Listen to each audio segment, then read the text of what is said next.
Hi everyone, it's Miss Craig again. I hope you're all well. This is week 6, lesson 2, our trigonometric ratios, our try it video. So just like other try it videos, I'm only going over a few select ones. I know the county set up for the try it, one of the little assessment things.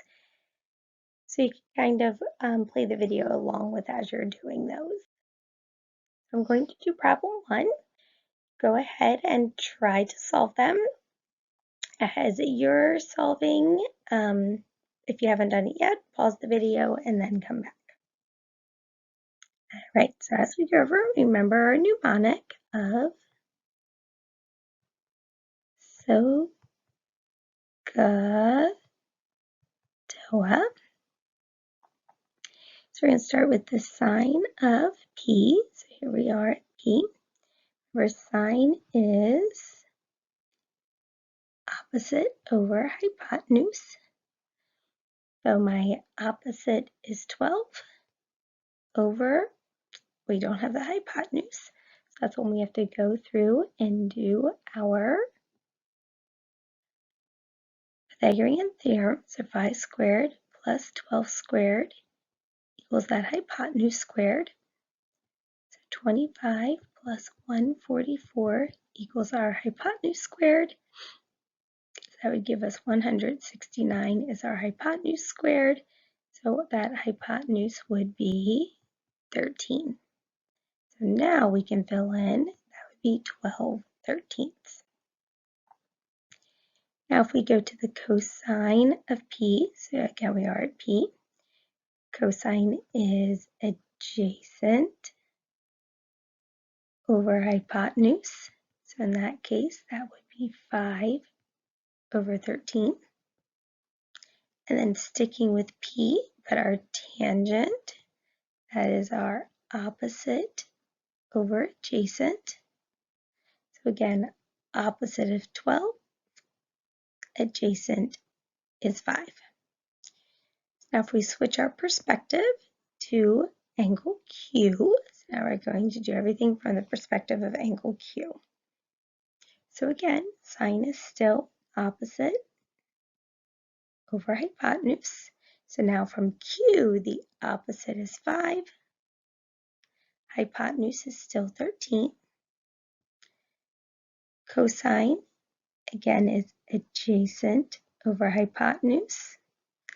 So from Q, adjacent would be 12/13. And tangent is opposite over adjacent. So now opposite of Q is 5, adjacent is 12. So again, some of them have the same answers, but when we look at it from the perspective of a different angle.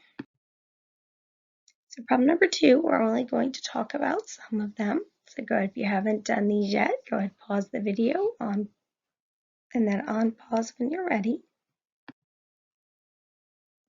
I'm going to write our mnemonic. So, toa.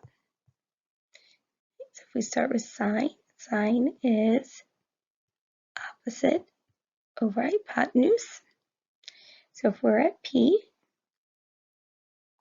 we go to the opposite side. We notice it isn't there, so our Pythagorean theorem would be 5 squared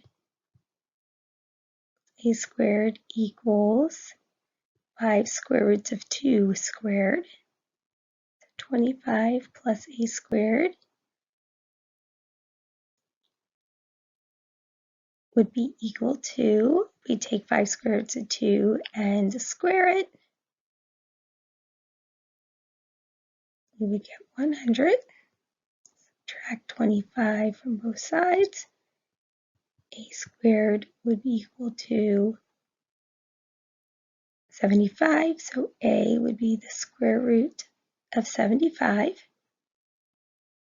which would give us 5 square roots of 3. This would be 5 square roots of 3. So opposite would be 5 square roots of 3 over 5 square roots of 2, which if we would simplify that would be the square root of 3 over the square root of 2 because our 5's would divide out. If we go to the cosine of p, we'd have adjacent over hypotenuse. So adjacent is 5 over 5 square roots of 2. Again, our 5's would divide out. We'd have 1 square over the square root of 2. And tangent is opposite over adjacent. So opposite is that 5 square roots of 3 over adjacent is 5. Again, our 5's would divide out to 1, and we would have the square root of 3. So next step, go ahead and finish up the practice, check your answers. If you're in My Name is Thomas's class, you have activity 2.